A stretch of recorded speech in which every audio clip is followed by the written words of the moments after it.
Hello and welcome to another episode of the COO's Corner podcast. In this episode, we will be discussing, is the COO the new CEO? To speak with us on this is John Knotts. Now, John is a fractional COO, author. He's a professional and personal business coach and consultant with over 25 years of experience. He has experience in multiple service industries, in military, government, non-profit, and for-profit businesses. And in today's episode, we will be discussing the questions: who's a COO and what do they do? What are some of the COOs today struggling with? And what's the difference between a CEO and a COO and any other business, a C-suite for that matter? And what's one common myth about the COO field that we can debunk? So get your pens out for these gems and stay tuned. Hello and welcome to the COO's Corner.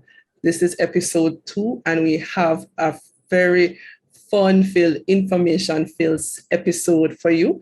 And we have none other than the master of COOs himself, John Knotts. He has so much information, ladies and gentlemen, that I don't think one session will do, but we'll do the best we can to unpack this topic. And our episode title today is the COO the new CEO, right? So what we're going to be doing today is just really unpacking the whole matter of Chief Operations Officer, who they are, what it is that they do, what has changed since the pandemic in terms of how they operate or any new skills that they need to develop, and to see really how they support the organization on a whole. I firmly believe that the COO or the operations is the heart of any organization. And when talking to John would say that the COO is the driver of that heart in any organization, right, John? So, right. Today, we're just going to speak about that a little bit more because this is so important for survival, for resiliency in business today. And we're going to go right into the discussion, right? So John is an author, a business owner of Crosscutter Enterprises. He is a fractional COO, and you'll learn a little bit more about what that means a little later. And I mean, he has so many titles: trainer, speaker. We could take all night or all day to speak about all of these things, right? So one of the first things we want to do is that this role, John, and how we even got here was a post that I made on LinkedIn. And it generated so much discussion about who is a COO.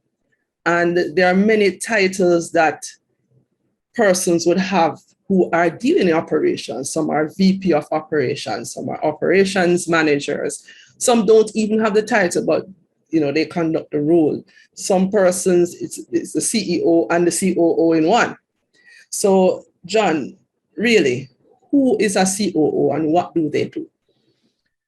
Well, I'll start with, I know you called it Chief Operations Officer, and although some people do use that term, it truly is a Chief Operating Officer. Right. And that was question number 2. Well, the operating piece of that is what makes a Chief Operating Officer, a COO, so special and unique in an organization.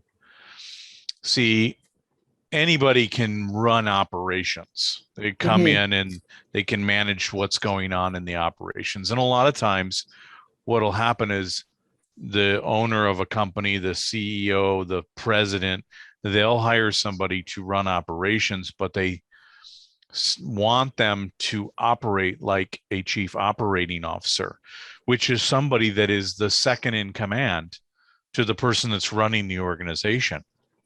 It's somebody that understands. See, the CEO of a company, they own strategy. That's their main job, is to set the strategy and the vision for the company. But the COO is the one that understands how to build that strategy. They're the ones who will deploy that strategy. They're your change champion in your organization. And their job is to look across everything that happens in the organization and determine how it best operates to make sure that the operations is running at the best it can, because the operations is what is delivering directly to the customer. Absolutely, absolutely. Thank you for that, John. So, you made some fundamental points there. One thing that I have noticed, and I think you have too, is that persons rarely even know who the COO is, even though they have such an important role in the organization. They normally know the CEO, so the CEO is the one that everybody knows, that is the face that drives the strategy going out there. But the COO is the one that's really on the ground. But you mentioned operating versus operations. Does it really matter? I believe that words do matter. And in the case of when you call somebody an operations officer, people get in their head that they are running operations, that's what they're doing. And they'll hire people and they'll give them the title. And I see, the typical salary starts in the United States at $250,000 for a COO. But I see jobs that are posted on Indeed for a COO where they're paying them $50 an hour. Basically, they're giving them the title to run operations in their organization. And they're not really a true COO. Because a COO is somebody who's going to have 10, 15, maybe more years of experience. They've probably been a coach or consultant at some point in their life. They've worked in different areas of the organization, be it human resources, finance, marketing, and sales. So they understand these things, and they probably have at some point owned a business of their own. So they know what it's like to be the CEO and have to burden those challenges that comes with that mantle. Plus, they have a deep understanding of operations and a lot in operational improvement. So process improvement, project management, program management, change management, supply chain and logistics, contracting, and working with different contract organizations to deliver what you're supposed to be doing, managing a fleet. All these things are what make up operations. And if they don't have a good experience, probably with at least 5 different organizations, then they're going to struggle. And they're really not going to be doing the job of a true chief operating officer. I got you. I got you. So the name matters, right? I believe so. And you are seeing that in terms of the salary package that goes along with it. So it's very important to get that right. And you kind of gone into the next question I had in terms of what really is the difference between the CEO, the COO, or any other C-suite in the organization. And I think you pretty much touched on that in that they know everything. Well, it's, so the big thing, if you look at the entrepreneurial operating system, traction, and you look at the definitions that they talk about for the positions, not necessarily calling them CEO or COO, but it's essentially what they mean. The CEO is the visionary. Yeah. They're the ones who should be working on the organization. They should manage the biggest accounts. They should be making new relationships with potential customers and partners. And they should be always looking at the innovative ways to go in the future. What are we going to do next? Right. Whereas the COO is the integrator. They're the ones that are taking that strategy, taking that vision and saying, here's how we're going to make this happen today. They could step into the role of the CEO and become the visionary. So they have to understand the vision. because at any point they could be in that job, Right, whether it right. be the CEO leaves for a day or leaves for a month or whatever. So it's, there's a big difference between the two. Right, absolutely, absolutely. And it really is important for this person to have the knowledge of the entire operations and how it all comes together, because silos won't work in this space any at all. So Yeah. if there exist silos in the organization, it will be the chief operating officer's role to break those down and bring everybody together, right? Yes. Because that's how we're going to get the efficiency. That's how we're going to build the resilience. That's how we're going to get the product or service to the Exactly. customers, right? Exactly. So yes, and I know you have done extensive research on the differences that has between each, and we are happy to have you to really share that with us. And so you said, I think one of the research you said that you're recently looking at managing director to see how it relates to the COO role. Have you got any findings on that so far? So I reached out to a lot of different managing directors. This managing director position, started to stumble on it about 6 months, 8 months ago. Mm-hmm. And I started to discover that some people in this managing director position are essentially a COO. They don't have a COO in their organization, and they're No. doing the exact same jobs that a COO would do. But it does depend on the type of organization. Managing director in financial organizations and in consulting organizations, they seem to be more of kind of like a partner. Mm. And they have a slice of the business that maybe it's not clear what specifically they own, but they're operating more of an owner of a book of business. Right. So, and there might be several managing directors within an organization, whereas I have never ever seen two COOs in one organization. Never seen it. I don't know if you have, but no, I haven't either, because that just sounds like confusion right there. yeah. Yep. You can't have too many cooks in the kitchen, kind of Exactly. thing. So Well, we have to get it speaks streamlined. to the kind of the delineation between that CEO and the COO. Although Right. they are very similar, and their backgrounds, their experiences could be much the same, they have to be very clear with each other where their lane is and what they do. Absolutely. Because Absolutely. you can't support your CEO if you're trying to be the CEO. No. That's usurping the command. And as you rightly said before, the COO needs to know where the CEO is headed so that he can support him. Yes. So it really goes both ways. But what about, small businesses that don't have a lot of resources, John? Probably they can't afford 250,000 a year. What about them? What can they do to ensure that, these aspects of their business are covered without having a COO there? This gets into the concept of fractional or interim employees. The fractional chief operating officer, and there's basically the whole C-suite could be fractional employees.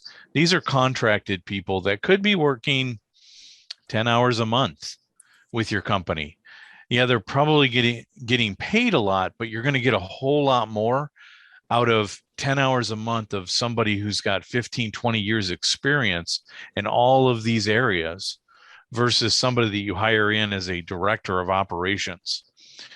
I believe that there's opportunity for a startup to bring in fractional C-suite individuals, people that really know how to do the different C-suite roles, Mm-hmm. to help set up that company for success. A chief operating officer would set them up with a strategy, operating model, operating system. Their organizational structure would meet the function of the organization, and they'd make sure they have the right way to get money, people, process, and technology. All integrated. All integrated. You bring in somebody in marketing, they're going to set up all your brand elements. They're going to establish your credibility online and make sure that you have a presence. They're going to create a funnel that you can use. If you have a chief sales officer, that person's going to come in and they're going to set up your CRM. They're going to establish how to use it, manage it, and they're going to build a pipeline around it, a process. Absolutely. Your finance is going to create your budget, your strategy. They're going to show you how to put all of the information in something like QuickBooks, where all the categories are going to be, and then they're going to show you how to run and read the reports that you need every day. Those are like the most important positions for a business that's starting out. If you're in e-commerce, you probably want some CIO or CTO experience to come in and set up your e-commerce system, your IT backbone to that operation. But they don't have to stick around. Right. They come in, they set it up, and then it's like plug and play. Once you have a system, it works. I mean, half your problem is solved, right? Of course, you have times when you have to check on the system to ensure that, it's still meeting the needs of the customer. So, but you wouldn't need to have them there full time. And that's what we're saying right now. And I think that's a really good approach. So, it's not something that person should avoid. And I really do see this a lot. Startups, they are everything. So the person they try to do it all. Exactly. That's the problem. And so it's not designed to scale. And so further down the line, they have issues, huge issues, when everything is just kind of pieced together and they have all this demand and they can't meet it.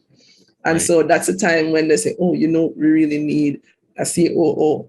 But here we're saying, John, to design it from the get-go, from startup. And if you can't afford one full-time, there are fractional COOs that you can, and you are one, right, John? Yes. Right. And, you can bring them in when needed, have your system set up, call them back when you need them again. You don't have to have them in full-time. So I think that's a really, really good approach. Also, one of the things about a fractional employee that can be very helpful, especially one that doesn't really, sometimes it might be, it's a try it before you buy it approach. So you bring in somebody that you're like, okay, I'm going to try you out. I'm going to put you on contract, maybe 20, 30 hours a month, maybe more. Right. I've worked as much as 25 hours a week with clients, but then they get to see exactly what it is that you're doing and whether or not you fit the culture. There's so many things to take into effect, but they're also very easy to get rid of. You're not working out, I'm cutting the contract. There's no issues with legalities or because you were just checking this person out to see if they worked. One of the things that I do, because I'm not looking for a full-time job with my clients. My job is to grow them as quickly as possible, scale their operations till they get to a point where they can afford a true COO. And then what I do is I create the position description, and then I help them find and hire the replacement for me. And then I move on. I may come back often what happens is I recommend to all of the CEOs that I work with and the owners and the presidents that they establish an advisory board. And a lot of times I'll be brought back in an advisory capacity once a quarter to just talk through what they're doing for what they did last quarter and what they're going to do for the next quarter, where they're headed. That's an amazing arrangement. And I think it's a win-win for the company and for everybody involved, So thanks for sharing that, John. The question I have next for you, as a fractional COO yourself, what's one of the biggest myths about COOs that you'd want to debunk? The biggest myth on COOs. Well, there's a lot of people that think that it's just like any other position, that I can just hire whoever and it'll do this job. And that is so far from the truth. A couple of years ago, right before COVID, middle of 2019, I went to go work on a strategic engagement with a client. They had gone through 3 vice presidents of operations. Whoa, that's a lot. The first time that I talked to them was 3 years prior to this. And they were looking at hiring a director of operations. And when I sat down and I talked to them about what they were looking to build, it was clear to me that they needed a COO. And their comment to me was, we're not ready for that yet. Because they knew what it meant was that they were probably going to give up some of the ownership of their company. Because usually C-suite comes with some type of an ownership agreement. They're deeper embedded in what's going on in the organization. And I told them that 3 years, it's now 5 years ago, if you're not ready, you'll never be ready. You have to take the risk and you have to step in. And we talked about the concept of a fractional back then. And instead, they tried to hire a director to fill the role. They couldn't find the right level of talent.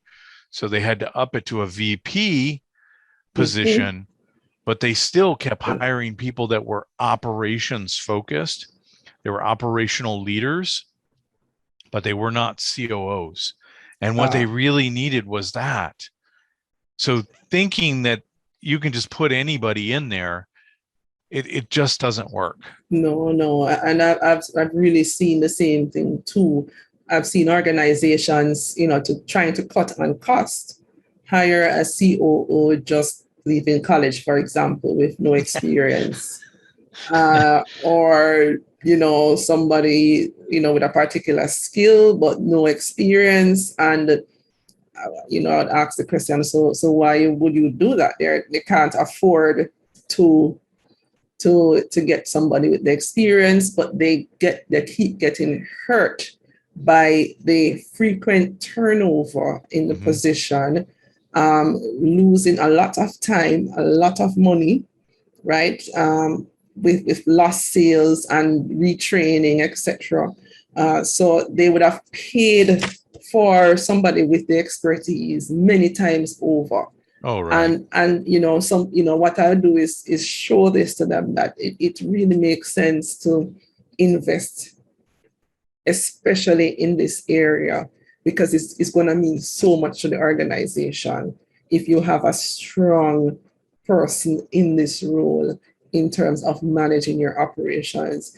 And I see many CEOs who are the business owners, they have so much hold on everything that it's sometimes hard for them to let go to somebody else, even if they can afford it, because they have been doing it all along and not realizing how strategic their role is and how much more value add that they can make to the organization if they step away and deal with the vision and strategy and allow somebody else to step in and look at how everything is integrated in terms of bringing everything together in terms of operating the business. Yes. So I totally agree with you. But you mentioned the pandemic and what has happened in terms of this crisis affecting everybody the world over. And I think a lot of the challenges that we face, even if you're in Jamaica or if you're in Texas, it's pretty much the same when it comes to business. What are some of the biggest challenges that you see COOs being faced with right now, and how can they overcome that? Well, some of the challenges, and this is an organizational challenge, is moving into this virtual world, and it's a whole lot so we for years have taught people how to run virtual teams. Mhm. Yeah.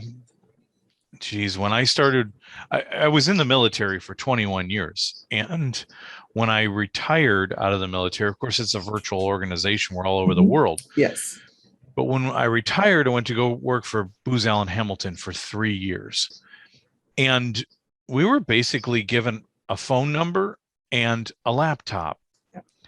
And I could go to any Booz Allen office, plug in my phone number into that room. It would automatically redirect it to that phone. And I would plug in my laptop to the internet, Mhm. the LAN that was there, and I was up and running. At one point, I finally got a docking station from my house. Now, this was a while ago where like a docking station was the That's a size big, of a yeah, car. yeah.